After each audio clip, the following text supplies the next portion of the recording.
અને ત્યાંથી જ મન સમજી આપણું પૂછે, પણ બધાયનું સમજતું નથી. કેમ નથી સમજતું? કે વિચાર હારો જ્યાં ઉભા રાખ્યા ત્યાં આપણો વિચાર નથી, એટલે ભટકી જાય.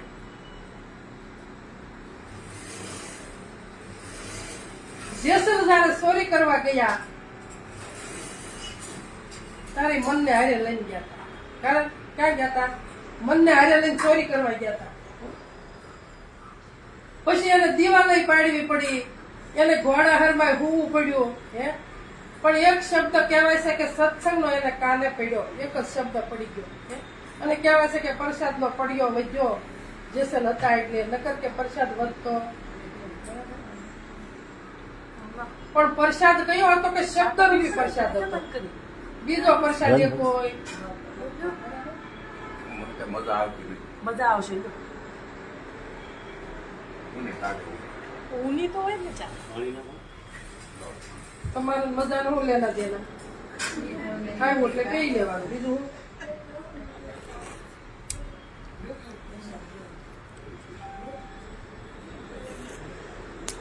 પણ એને કીધું કે હું ચોરી કરવા આવ્યો તો સાસરિયાજી કીધું કે ભાઈ તમારે ચોરી કરવાનું શું કામ હતું? તમે જે વસ્તુ માટે આવ્યા એ તમારા સભામાં આવીને કહેવું છું કે ભાઈ આ વસ્તુ માટે આવ્યો છો.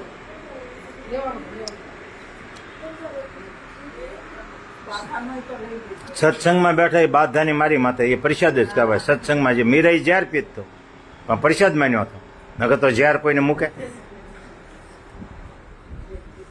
પ્રસાદ થઈ જ્યાં સુધી બાધા રાખી ત્યાં સુધી માર ખાવ.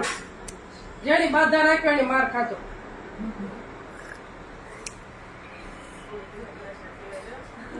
માનો તો દૂર છે અને સમજો તો પાસે છે. જ્યાં સુધી માનતા છે ત્યાં સુધી પરમાત્મા દૂર રહે.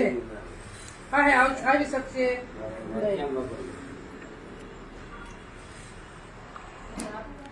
એટલે કીધું કે ભાઈ તમારે વસ્તુ જે જોઈતી હતી એ વસ્તુ તમે આવ્યા છો તો તમારે માંગણી તો કરવી હતી ને.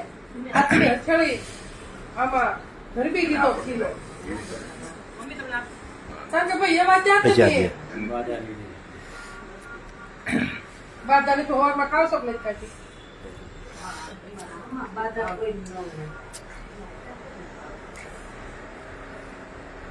કે ભાઈ આ તો સદગુરુનો દરબાર છે. તમે કહો છો કે તમે એવા ક્યાં આપી દેવા હતા? પણ આ તો સદગુરુનો દરબાર છે. તો તમારે જે જોતો એ મળે, પણ તમને માંગણી કરતા આવડે તો મળે, નકર મળે એવું.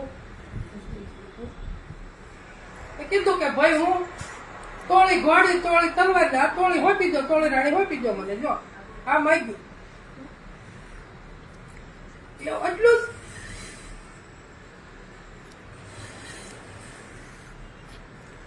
તો એમ ગમે ને આપણે ગમે ના જઈએ, ગમે ના સત્સંગમાં જઈએ, ગમે ના જઈએ, કોઈ શબ્દ જ્યાં હાલતા હોય ને જઈએ, પણ આપણને માંગણી કરતા આવડવું જોઈએ, આપણને શબ્દ લેતા આવડવો જોઈએ. એટલે સાસરિયાજી હોપી દીધા તોરણને અને કીધું કે તોરણ એટલો જ ખ્યાલ રાખજો કે તમારો રંગ એને સડવો જોઈએ પણ એનો રંગ તમને સડવો જોઈએ. વાત પૂરી થઈ. આ સત્ય વસ્તુ છે. તો આપણને સત્ય શબ્દની માંગણી કરતા આવડવું જોવે. સદગુરુના શરીરે જઈએ ત્યારે પેલા કીધું કે પ્રથમ ગુરુને પાયે લાગુ માગું મુંજને આપો. સંતને શરીરે જયારે જાય ત્યારે વૈભવ માગવાનો હોય નહીં, દીકરા દીકરીઓ માગવાનું હોય નહીં, પણ એ ગુરુ મહારાજ મારો જન્મ શા માટે થયો અને હું કરવા આવ્યો છું, હું કરી રહ્યો છું? કે આવ્યો તો હું વિવાહનું વરવાના વર્ષીનું વરીને હું જાશ. મને ખ્યાલ કાંઈ હું કરવા આવ્યો નથી, પણ બસ અને વસ્તુ હાસી હું સહી સમજાવું. મારે બીજું કઈ જોતું ક્યાંથી આવ્યો અને ક્યાં મારું મુકામ છે, ક્યાં મારું ઠેકાણું છે.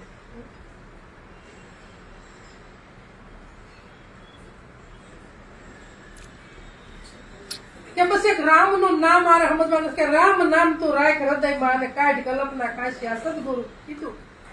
સંતો કહેશે કે નીરજ બાપુ કીધું કે રામ નામ તું પોતે છો, તું પોતે રામ નામ તું.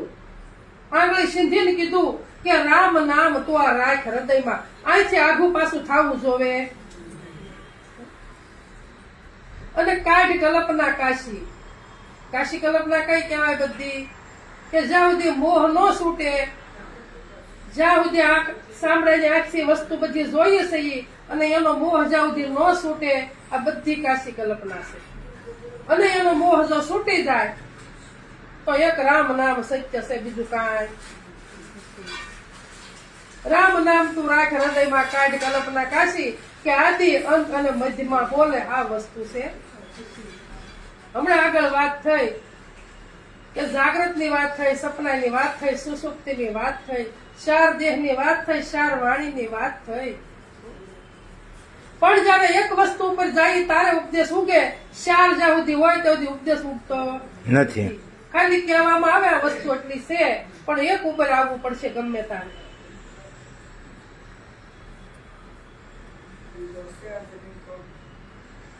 ગમે સતી કીધું 5 પ્રાણ ને એક ઘેર લાવો. પ્રાણ ભલે 5 હોય પણ તમારે ઉભું ક્યાં રહેવાનું છે? એક ઉપર ઉભું રહેવાનું છે. આ વાત છે. 5 પ્રાણ ને એક ઘેરે લાવો.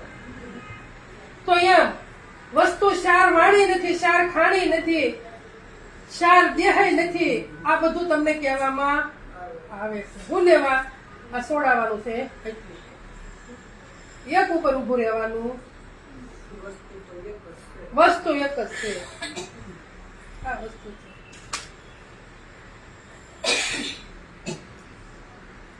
તો જાગૃતમાં હાલ બેઠા છીએ એટલે અત્યારે આપણે જેટલું વસ્તુ સાંભળવી હોય, જેટલા શબ્દ ગ્રહણ કરવા એટલા થાય.